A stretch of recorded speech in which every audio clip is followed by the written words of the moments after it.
Basi msiba huu ni msiba ambao umekusanya watu wengi kama tulivyoona, na sio rahisi kila mtu kupewa nafasi kuzungumza. Najua kuna wengine wana tiketi tayari hapa za treni Dar es Salaam na Dodoma. Kwa hiyo mambo yakienda mapema itakwenda vizuri. Kwa hiyo mimi nitakuwa na wachache sana kuwapa nafasi ya kusema, na mmoja wapo nilikuwa nimemwona Dr. Chebe. Yeye amefanya kazi sana na Mama Penina Mkuchu akiwa kiongozi kama katibu mkuu wa CCT wa Jumuiya ya Tanzania. Kwa kweli unakosa kusema kidogo. Karibu.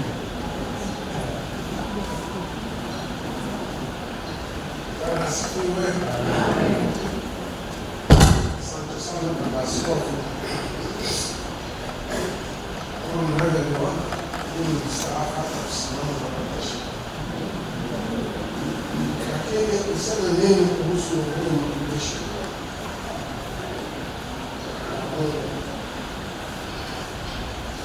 Penina Mkuchu nilikabiliana naye wakati tulipookoka katika kijana.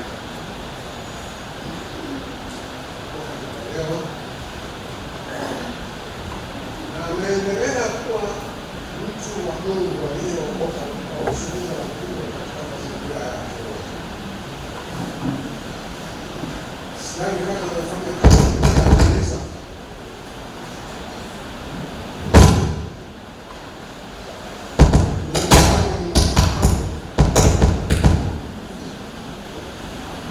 Unamkuta anafanya kazi kanisani, hata kabla ya kanisani unaanza kumwona anazunguka katika shule za huko akishuhudia vijana habari ya Yesu.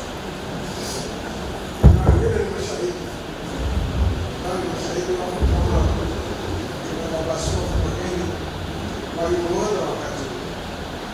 Na ninashukuru Mungu kwamba amenipa fursa ya kuona hata siku za mwisho hapa nyumbani kwake. Nilipofika napata nafasi ya kuweka na kikombozi na kwamba akiniona tu anafurahi wakati mwingine nataka. Lakini ndivyo ilivyokuwa upendo wake kabisa. Mimi niwape pole watoto, wafanyakazi wote wa CCT, lakini hata kanisa zima la Anglikana na makanisa yote yaliyokuwa chini ya CCT. Kuna watu wengi sana ambao wamekuta kwenye kituo hicho kilichokuwa kikiongoza. Ameacha mfano mkubwa. Nadhani kama Baba Askofu ulivyosema na viongozi wengi katika nchi hii wamepita katika kituo kile kupata mafunzo. Basi mimi napenda kumshukuru Mungu. Labda niseme kwa ufupi tu kwamba Mama Mkuchu amekuwa kama Abel yule wa zamani. Walisema kwa sababu ya sadaka ya maisha yake, ingawa amekufa, bado Mama Mkuchu amelala hapa, lakini ataendelea kunena katika maisha yetu. Nakushukuru, asante sana. Nadhani kutakuwa na mpango wa salamu za watu mbalimbali ambao wamejiorodhesha na mtu atakayesimamia jambo hilo, lakini mimi tuliseme wachungaji wote msimame na kupungia umati wote. Asante sana. Na nashukuru kwamba Baba Askofu Mageni yuko pamoja na sisi katika ibada hii, na walibahatika kufanya kazi kwa karibu sana na Mama Penina. Basi Baba, nikupe nafasi kuja kutoa salamu na maneno machache.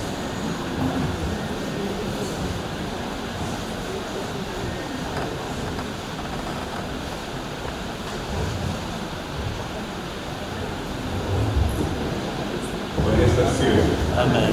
Bwana asifiwe sana. Amen.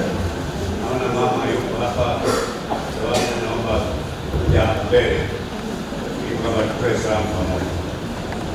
Mama karibu.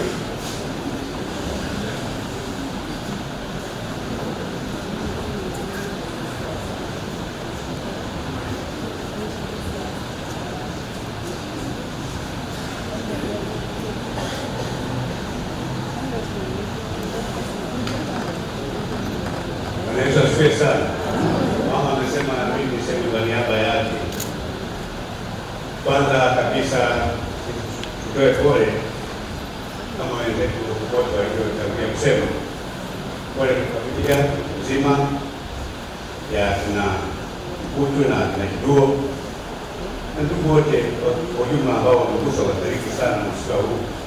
Tunasema poleni sana. Lakini pia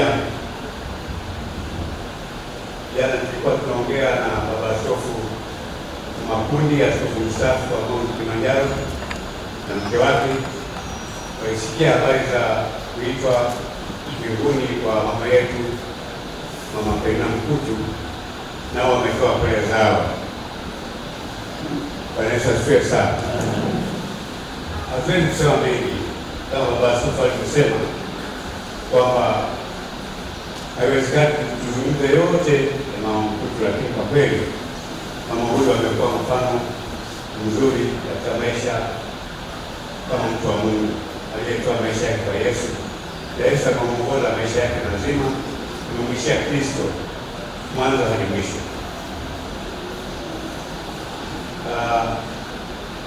Mama huyu sisi wengine tumekuwa wanafunzi wake. Mimi alinifundisha vitu vya dini katika mashule ya sekondari, na ukweli niseme kwamba mimi nilichukua somo la Biblia shule ya sekondari, na yeye alifanya nikafaulu vizuri sana somo la Biblia. Si kwamba alikuwa anafundisha moja kwa moja pale, lakini kwa maelekezo yake. Maana alikuwa anafika kwa kipindi anaelekeza, tunazungumza, anasema kwamba unajua mitihani hii ya somo la dini unahitaji kusoma kitabu fulani na mambo ya mitihani yake iko hivi na hivi na hivi, akaelekeza. Na kweli tulipofuata maelekezo yake tukafaulu vizuri sana somo lake. Kwa hiyo mimi nilifundisha miaka hiyo. Kwa hiyo asifiwe sana. Kwa hiyo kwa kweli Baba Askofu amesema sawa kwamba hatuwezi kuzungumza yote hapa. Watu wametoa nafasi ya kutoa salamu, lakini sio kuzungumza yale ambayo mama ameyafanya katika maisha yao. Kila mmoja angekuwa na ushuhuda wake, na basi Mungu ameona vema kumkumbusha mtumishi wake baada ya kutimiza mapenzi yake, yale ambayo yalifanya mbele hapa duniani. Kwa kweli ametimiza kusudi lote la Mungu. Bwana Yesu asifiwe sana. Na Baba Askofu amezungumza kwamba sisi wote tuko kwenye mashindano. Maisha haya tuko kwenye mashindano ya mbio, mashindano yetu ya imani, na neno la Mungu linatuambia kwamba basi katika haya mashindano, najua Baba Askofu amesema yeye amekuwa na mazoezi. Nafikiri hata anapofanya mazoezi havai makoti mazito, anavaa nguo nyepesi kwamba ajisikie upesi kwenye mashindano. Sasa tunajua kwamba kwenye neno la Mungu hapa tunapita kwenye mashindano haya ya kiimani, tuwe kila mzigo mzito, tuingie kwenye mashindano yetu tukimtazama nani? Yesu Kristo. Bwana Yesu asifiwe sana. Kwa kweli hatuwezi sisi wenyewe bila msaada wa Mungu. Tukimtazama Yesu basi tutapenda kuwa na ushindi katika maisha yetu haya, na tutamaliza safari yetu vizuri, lakini tukitazama Yesu sana na kumtegemea. Bwana Yesu asifiwe sana.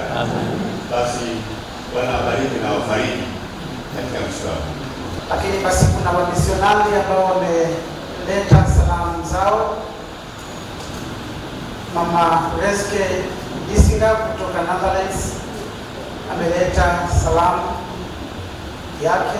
Familia Mpokee walifanya kazi pamoja sana. Dada Jelian Evans kutoka Australia ameleta naye salamu, ameguswa na msiba huu. Familia Mpokee salamu hizo.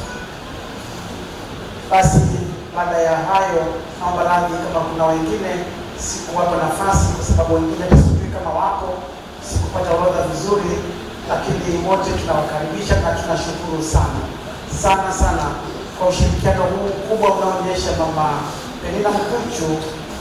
Yeye ameenda mbali, amehudumia Wakristo wa madhehebu yote kikamilifu, na wote wameguswa na msiba huu. Familia ya poleni, tuendelea kwa pamoja na ninyi, na tutaendelea kuomba Mungu kwa ajili ya faraja kwenu. Mungu awabariki sana.